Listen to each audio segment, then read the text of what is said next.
Good afternoon, everyone. Today we're going to talk about why you should fund a mobile market.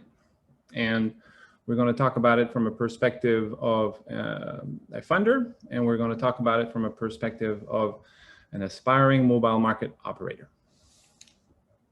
And this presentation is going to be pretty quick. It's the end of the session. Everybody wants to go grab a bite or, so it's probably going to be 15, 20 minutes, and then we'll open up for questions, and I'll try to answer as best as I can. And we have Tanya, who's also in the conference, who's our grant writer, who can help with some more specific questions about grant writing. So I'm Frédéric Laforge. I'm the co-founder and CEO of the Farmer's Truck. The Farmer's Truck is a proud supporter, an organizer and sponsor of the Mobile Market Summit. This is a picture of me at the first Mobile Market Summit with Dasmonic and Glenn, talking shop, talking about mobile markets. Our vision since the beginning has always been fresh, accessible food in every community. We started, we're actually located in East Coast Canada. We started in our community working out of a farm. So I grew up on a farm, and my partner at the beginning was a farmer, and our goal was to bring fresh local food to our community, make them discover the local food, get them to fall in love with local food and cooking and food literacy and eating healthy and having access to healthy food. This is our second truck. And so, and funny story about this truck is actually, now that is Roberta's Mobile Market. The Fresh to You market is, we sold this truck to them, and they've been using it since. This is really what sparked our new mission, which was trying to empower organizations like Roberta's, like the other ones that we've been providing mobile markets to, empower them to do a mobile market, to make it sustainable. We're looking at the challenge in a holistic view to make sure that we, if we can provide marketing services and all that stuff. So there's a bunch of stuff we're working on, but essentially we want to help communities who wants to start a mobile market to get started and get started the right way. And a mobile market is complicated to design. There's a lot of moving parts. How do you refrigerate things? And so we spent time designing our mobile markets, and the one that you see behind me is the latest version of that. This was our team back then with our special guest, Linda the Calf. So we were launching the online store with home deliveries, and we were doing an event downtown and trying to get people to come and visit us. And, a friendly calf is always a good way to do that. And this is the truck, so same as the background, but essentially this is the latest version of our truck, and it is available for purchase. We're working on a leasing program and a few different things, but essentially if you're looking to start a mobile market, reach out to us and we can help. And here's some of our happy customers. So Go Farm in Colorado, I see Jess is on here. We have the Land-Based Center for Land-Based Learning in Sacramento, and we have the Food Bank of San Benito in California. They're just getting their mobile market, so we have more that's coming out, but essentially they're hitting the streets and making a difference. So funding a mobile market, a funder's perspective. So we're going to go very high level. I'm guessing if you're a funder and you're on this conference, you understand a bit about food security, food insecurity, and all that stuff. So I'll go quite high level, but we'll start there. So what does a mobile market operation look like? High level, a mobile market usually serves around 10 sites per week on average. Some do a lot more, some do a little bit less. And usually you're trying to do between 2 and 4 locations a day. It depends on the distance and depends on how long you stop and what kind of community you're serving. If everybody shows up, half an hour, you're served everyone, you want to move on. If it's more about trying to get more people from the community to join, maybe you want to stay longer. They focus on accessible, fresh, healthy food, targeting underserved communities. They have knowledgeable staff, and they celebrate food, it's a big component to have an approachable staff, because food insecurity also starts with food illiteracy. And so if we want to help people get in love with food and learn how to cook things and how things grow, and if you have staff that loves to talk about that, foodies and things like that, it makes a big difference. And it's a community event, so everyone loves the mobile market. It's pretty hard not to like a mobile market unless you're also another mobile market and you feel like they're your competition, I guess. But this is a post from one of our customers. This is how they do it. They do 2 stops a day, and I was just showing an example. This is how a schedule can look like. This is a curbside market with Flow in Rochester, New York. As you can see, it's bilingual. It has many stops, and it talks about, it shows how long they stay and exactly where they're at and all that stuff. And so that's pretty typical for a mobile market to have these schedules to pass around. They're printing, or they'll deliver that or share that around.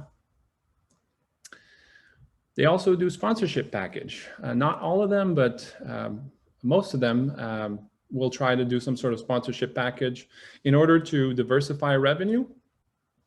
Fresh Approach is one of them, and here's an example of their sponsorship package. So they call it the quick visits, 2,500 bucks. The sampler is 5,000. So depending on what capacity you have, if you're able to do food tastings, if you're able to do to reserve some spots for corporate events and things like that, it will generate revenue that you can use to do more good. And sustainability is key. Here's the FoodLink mobile market as an example.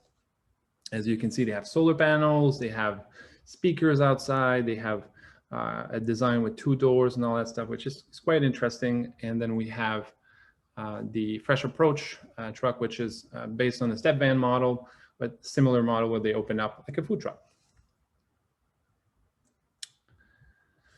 So high level, why are mobile farmers market getting so popular? Well, obviously the mobility is a key point. So go where your community needs you. So agility is a big piece. So if your community changes, if circumstances changes, if there's a disaster relief and you can go and help out, being mobile and being able to move things around is one of the main key of a mobile market. And it's cost effective when it comes to having a social impact. If you look at urban centers, the cost of brick and mortar and real estate is quite expensive, and a mobile market kind of goes right around there. So it's a way to cost effectively increase access to food. So this, a lot of people here know this, but I'm just going to high level talk about it. So food security is the condition in which all people at all time have physical and economic access to sufficient, safe, and nutritious food to meet their dietary needs and food preferences for an active and healthy lifestyle. And that's from the United Nations. And so high level, the 5 A's of food security: availability, so sufficient food for all at all time; accessibility, this is where the mobile market comes in; physical and economic access to food for all at all time; adequacy, access to food that is nutritious and safe and produced in an environmentally sustainable way; acceptability, which is access to culturally acceptable food, which is produced and obtained in ways that do not compromise people's dignity, self-respect, and human rights; and an agency, which is the policy and processes that enable the achievement of food security. So according to Feeding America research, only 41% of the households served by Feeding America network reports receiving SNAP benefits. Yet more than 88% are estimated to be income eligible. So something that we don't talk about often is the stigma around food access. Food brings people together. If you look at a farmer's market, a mobile farmer's market, or other community events around food, it brings people together. It's a community event where everybody benefits. And if you're able to position your mobile market or your initiative this way, then it becomes much more inclusive and approachable for all walks of life. Mobile farmers market community impact overview. So it helps the most vulnerable get access to fresh, healthy food in a dignified way. Increasing food literacy with food tasting and friendly, knowledgeable staff is a big key differentiator. Bring people together as a community initiative. Everybody's welcome. It's encouraging small local farmers, giving them a new outlet to sell their products. It depends on your model, but some of them, they do focus on local food. And it gives vibrancy and hope to an underserved neighborhood. So if you have a neighborhood that's been struggling and you see a mobile market that's colorful, that's coming with fresh produce and all that stuff, it just brings a bit of vibrancy and hope. So mobile farmers market and financial sustainability. And I saw in the word cloud, that was a keyword that came out. Unfortunately, more often than not, mobile markets shut down because of financial struggles. And we see that often after 3-4 years. At the beginning, everybody's on board. Raising money is not a problem. The concept of a mobile market is not a hard sell.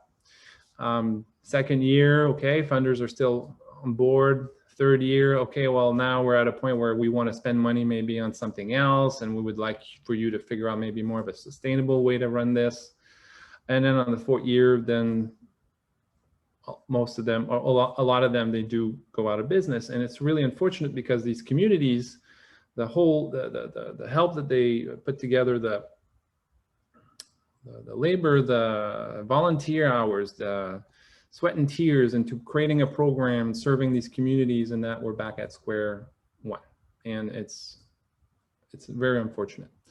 So some mobile markets, they do donate food. It depends on their model, but most of them, they do charge and they keep prices accessible. The potential to diversify revenue and increase financial sustainability is there. It is, if there's a revenue to be made, and maybe, so we're working, we're launching a pilot in California with 3 mobile markets, and we're working on a new model that will balance, we'll try to balance financial sustainability and social impact. And yeah. Okay, so funding a mobile market from the aspiring operator's perspective. So this is kind of a startup thing, but essentially you need to own your pitch. What you're trying to sell, you're selling something, you're selling your story to a funder. So you need to own that story, and you need to make it you need to fine tune it. You need to make it yours. And so an easy way to do that is this format. So what is the problem you're trying to solve? Why are you on that mission? How are you going to solve this problem? And what is your ask? What do you want? So as an example, more than 35, so what is the problem you're trying to solve? More than 35 million people in the United States experienced hunger in 2019. Why are you on that mission? We're a food bank, and we're seeing firsthand the hardship and struggles of our community. So now I can relate. I relate to what's going on in the market. I know, I understand. It's my community. How are you going to solve this problem? Well, mobile farmers market are a new way to address food insecurity, serving communities with little to no access to fresh, healthy food. Okay, it's clear now. This is a solution that seems to work. And what's your ask? Well, it depends if you have a specific number or something like that. But in here, as an example, we're looking to launch a mobile market, and we would love your financial support. So it's a very basic version of a pitch, but essentially it should follow that storytelling model. Learn to speak their language. So how many pounds of food are you distributing every month? How many individuals have you helped? What areas in a city are you focused on, and why? Why does it matter? How much food was diverted from the landfill? So food waste is a big issue. What was the social benefits?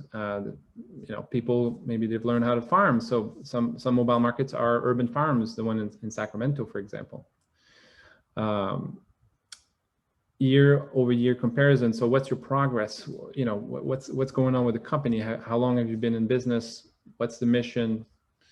And how many more underserved communities would you be able to serve with a mobile market? So these are key numbers that you should be able to come up with or talk about with ease, and you should maybe remember them, or you know, the conversation with a funder can start at the conference. So where to look for funders? So obviously, if you have connections from past work experience, or in your own network, people that work with foundations, or that's a great way to get a warm introduction and get go for a coffee or sit down with, well, maybe not in a pandemic, but meet with them and talk to them about your idea and your dream and your mission, and see if the mission aligns with them. But there's also database. And so there's free grant database. There's guidestar.org, there's grant.gov. And we actually have a database on our website that we've been adding as we go, as we find new grants that we think are relevant, that could be a way to fund some activities, not necessarily all a mobile market like a capital asset purchase, but it could be some activities around that. So supporting mobile markets. And there's paid subscription as well, which are much more in depth and much more updated. So these ones here would be ones you should look into. So how to find a good match? So mission alignment. So essentially, there's tons of grants, tons of funders out there that are looking to make a difference. But you need to find one that the mission aligns with your mission. And so when you're searching for keywords in these databases, here's some examples of keywords you want to search for. Some are pretty obvious and some are less obvious. So food security, pretty obvious. Reduce hunger is. Health and well-being is pretty straightforward, but it is an angle where mobile markets can make a difference. Underserved community, social inclusion, quality of life, those are keywords you want to take a look for. Think about your financial sustainability. Now that's a big piece. It's something that everybody that has a mobile market should think about. It depends on your funding sources. It depends on your mission, obviously. But finding financial sustainability or a portion of it is always better. The more, essentially, how much income can you generate from sales and other source? Think about that. Think about how much products. So, for example, Josh was talking about $1 million in sales in produce. That's a lot of produce. That's, you know, so when you make a little margin on that, or you increase your margin a little bit, that makes a big difference. And then you generate a little bit of revenue, keeping things accessible, keeping the price low. And you want to set yourself a goal. So when you're doing your food ordering, procurement, you want to figure out a way to meet your margins and meet your the goals that you've set. Captain Obvious, the less funding your organization requires, the more sustainable it is. So 100% sustainable would be the best case scenario. And maybe most mobile markets will land between 40 to 60% maybe. So if they make an effort, some of them are not charging for food, so it's 100% expense. So it depends on what your model is. And most funders are looking to fund initiatives that have a financial sustainability plan. So that's really important to keep in mind. Shameless plug. So we do grant writing services. We help, if you're looking to start a mobile market, has been struggling with how to get started, we can help. We can look for grants for you. We can write grants for you. We can build a budget for you. Like we want to empower organizations to do this. So we're looking at it from a holistic standpoint, and we want to help. And we pay for the grant database that I've showed you, so you don't have to pay for it. Give us a shout. We'll search the database for you.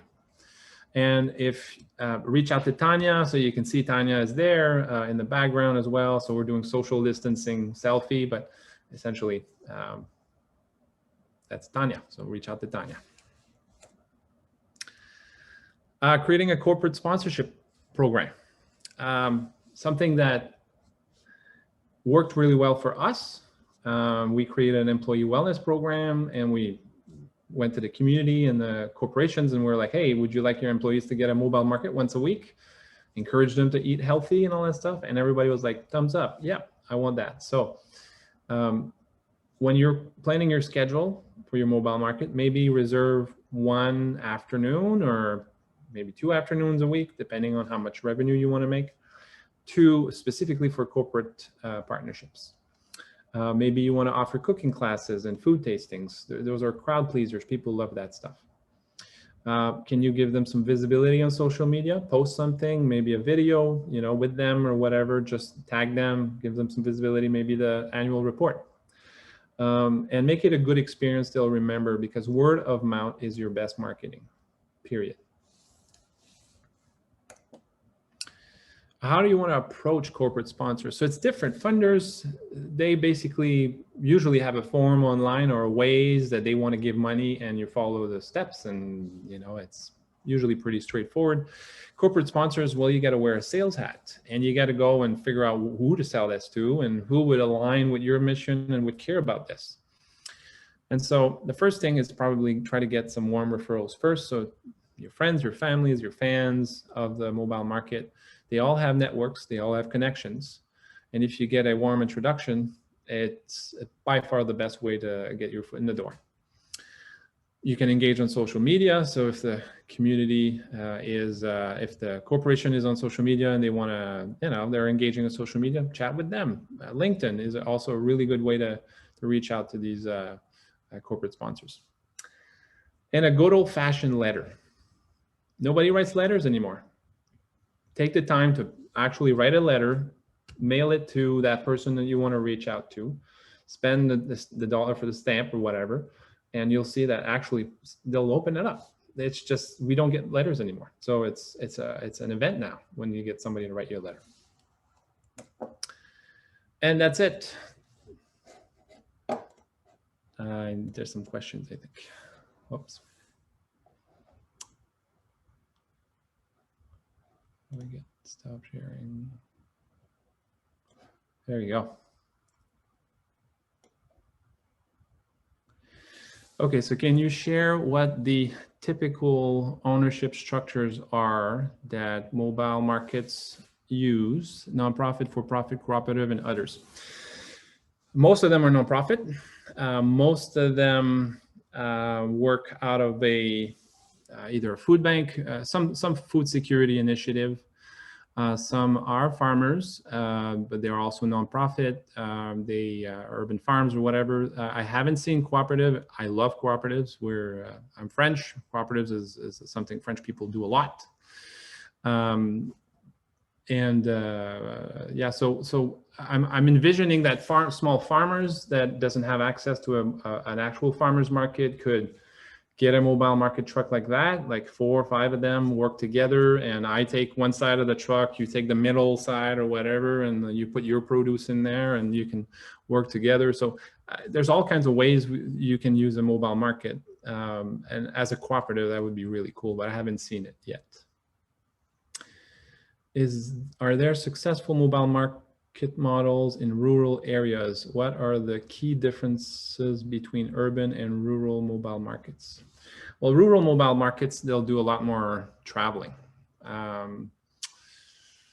When I grew up in a small town, 500 people, and we had what they call the Bibliobus, which is a book mobile. So we didn't have a library, and food literacy is a problem where I'm from. We're French, we're the minority, and so they build the bus to go around, and you can go and get your books and all that stuff. And they did that for the rural region. In an urban setting, mobile markets have a much higher density when it comes to the traffic and the foot traffic and all that stuff. So the opportunity to make much more revenue in an urban setting versus if you go in a rural area, you know, less density, less amount of people. So you have to balance your stops, I guess. It depends on your model.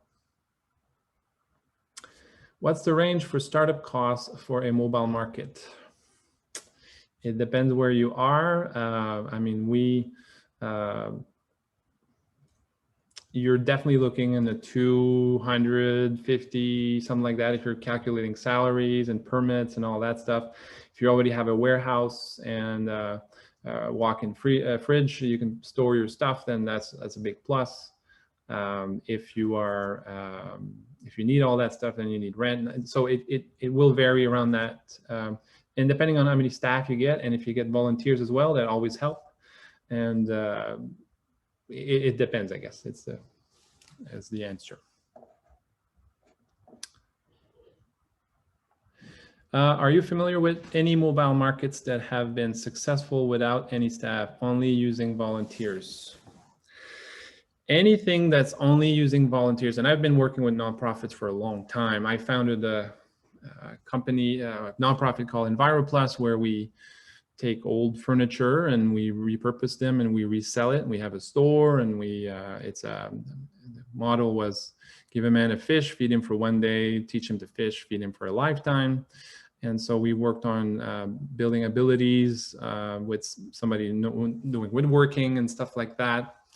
That organization is mostly led by volunteers, and it's been struggling since the beginning. And the problem is, it is a business. And if you don't have someone in charge of that business, it's difficult. And so you have to, if that answers your question, but you'll need, I think it's the hybrid model that's the best. You have your leadership that's paid, that's going to get up in the morning and get stuff done. And then your volunteers that's supporting the extra effort is probably the best model.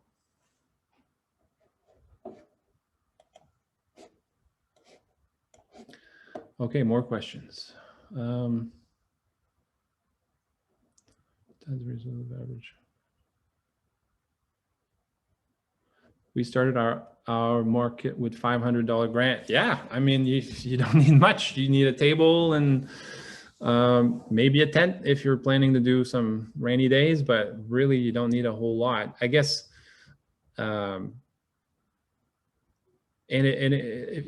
It's the people behind it that really, so if you make a beautiful display, you can, if you're used to putting vegetables and fruits together so it looks appetizing, because we eat with our eyes, so you want to focus on that. You want to give a sense of abundance. You never want to have a last apple or the last banana in that crate, because it's nobody wants to buy it. It's the weird apple that's something wrong with it. So it plays on our I'm trying to follow on the question. Yeah, so startup costs. So if, let's say you're building a mobile market, so some mobile markets, I've the one in Orange County, it's a trailer version. I believe it cost $260,000 for their trailer. So it depends on the capacity you need. We sell our mobile market for $97 now. It includes everything you see there, the crates, the ice pack, and all that stuff. So we're trying to make a mobile market accessible, cost effective. We're looking at different ways to do that and continue driving down the price. But it depends on what you need. So if you're trying to flip a city bus and design the interior and all that stuff, it could get pretty expensive. Custom metal work and all that stuff is pretty expensive. But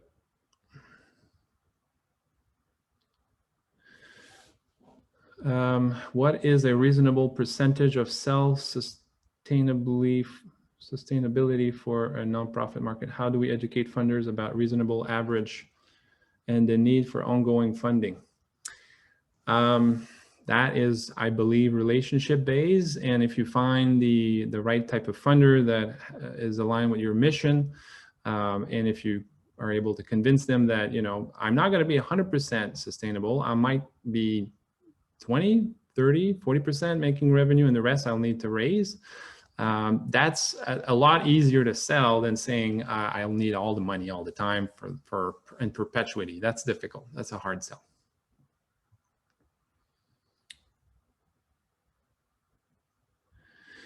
So mobile market, the shippings have been crazy because of COVID. So if we want to ship something across, and we're literally on the opposite side of California, right now it ranges between $6,000 to $8,000 on a flatbed. You can have someone drive it, but it's a long way to drive. That's a possibility as well.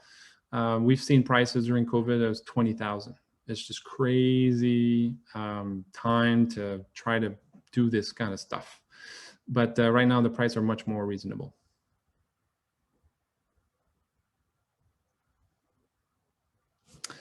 Are you familiar with any mobile markets that have been successful without any? Oh no, so we talked about that. Have you approached the health department on rules of selling items that needs to remain cool? How do I approach them when writing the rules? So we're in Canada, so we have Health Canada. So every state is different. The way it works is produce is not affected by, the only reason why you refrigerate produce is to extend the shelf life. It will not, it will rot away. It will, get all bloppy after a while. But essentially, you're just extending the shelf life. There's no risk, health risk involved with, well, anyways, compared to protein and dairy and eggs and all that stuff. So the cooler that we've designed is designed for produce. And it's, some states, they require a mechanical fridge, which is the traditional compressor fridge and all that stuff. And you can regulate the temperature. And here in Canada, you need to take the temperature in the morning and at night, but then the truck stops and then, so there's, the rules around a mobile market are to be defined, I guess. They don't really tie to a food truck, which is different because you're preparing food. So this is a retail store on wheels, and it depends on your state. So I would definitely look into your state's rules when it comes to mobile food vendors.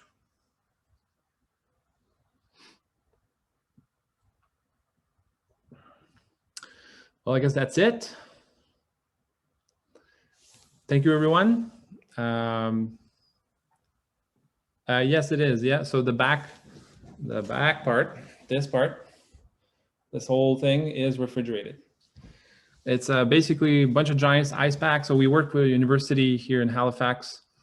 It's a passive cooling system with giant ice packs, and the air goes through when it requires cool down, and there's small, very efficient fans, 12-volt fans that, and we have a battery pack on the truck. So you charge your truck overnight, and then in the morning your batteries are full, and it refrigerates your produce.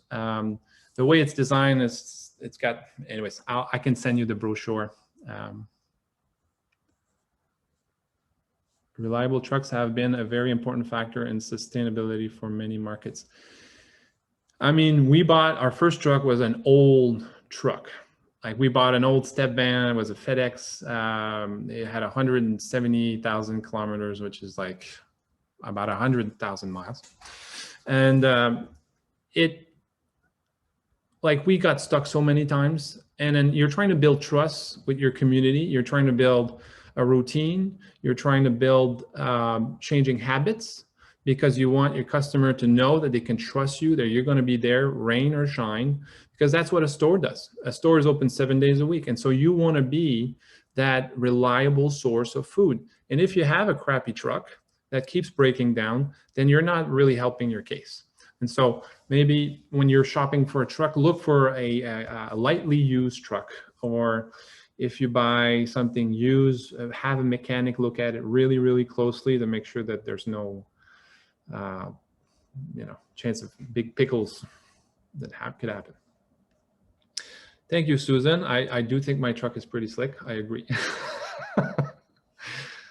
The trailer version versus the truck. So trailer versions is the same thing. Like, the way the truck is designed is a box that sits on a chassis. So that box can be put on either a truck chassis or a trailer chassis. A trailer, if you're in an urban setting and you're trying to go in a busy streets and move around and all that stuff, it's quite complicated. If you're doing rural areas and you have large parking lots, you can, that's not a problem. It's just finding staff that knows how to drive these around can be tricky. And if there's an accident or something like that, it's never fun. So that's really the big differences between the two. And I mean, you can definitely, with a trailer, if you're a farmer, if you have a farm and you need a truck. So you put the trailer there for a couple hours, you detach the truck, and you can go do errands or do some deliveries and things like that. So there is some advantages at having a trailer. The ones that I spoke to that are doing a mobile market in a trailer, they rarely detach the trailer because it's a lot of work. They're busy doing the markets, figuring out a lot of other things, and that ends up, not being a priority. lease to own. Flo, you'll have to tell me more about your question. Lease to own what? The truck?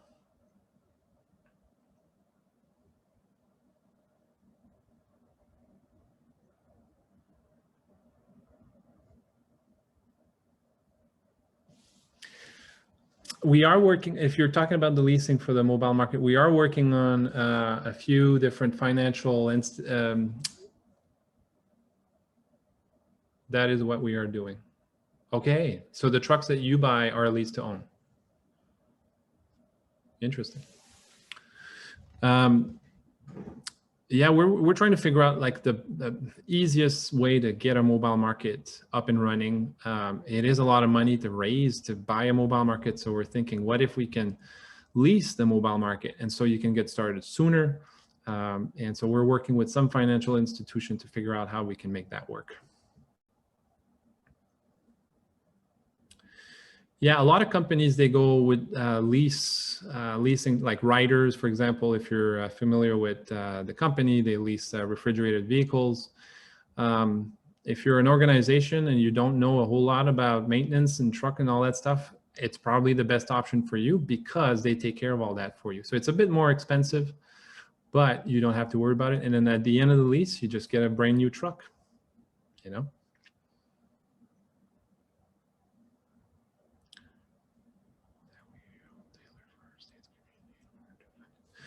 Is there a reproducible grant that we could all tailor for our state community in order to fund it?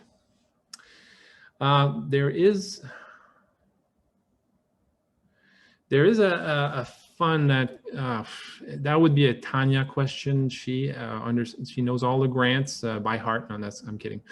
But there's one in California that we worked on. It was the Fresh Corner Store grant.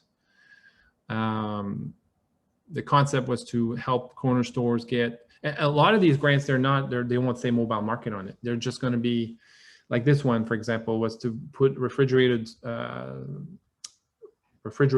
inside corner stores so they can have fresh produce for that community.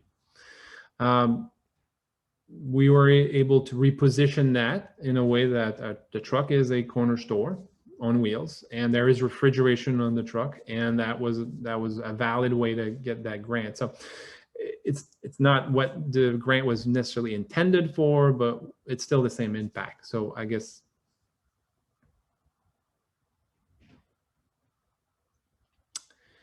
I am not sure about all of these acronyms. Ah, there we go. Tanya's in the house, guys.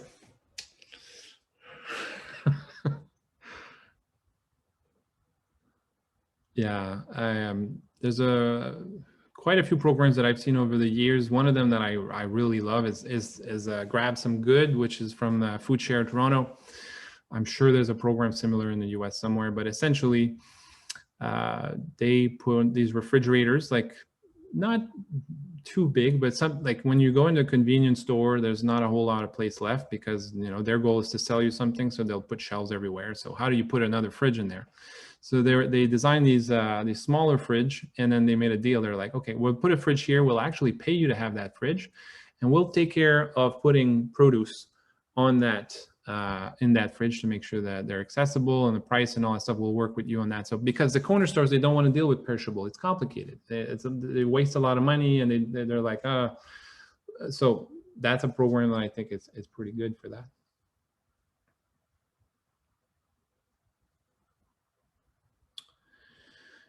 Yeah, absolutely. So a repository of successful mobile market grants. Yeah, I agree. So we've been putting some on our website, and we're adding as always. So we could share that with the Mobile Market Coalition. I think that's something that we could all put together, pull together, and that all the resources would be there for everyone. I think that would be a great idea. Farmers market promotion program, local food promotion. Okay. Shelf store concept. Yeah. Okay. Great things that there's.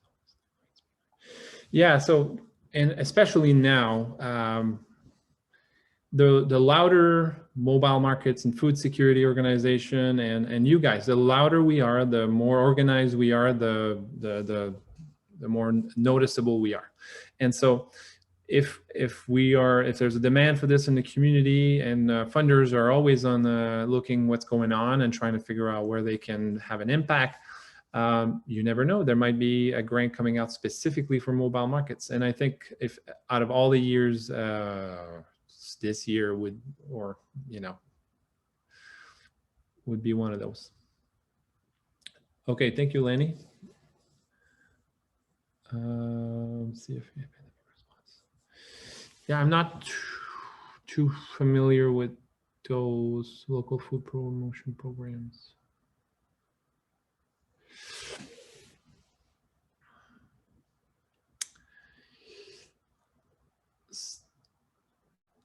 And do we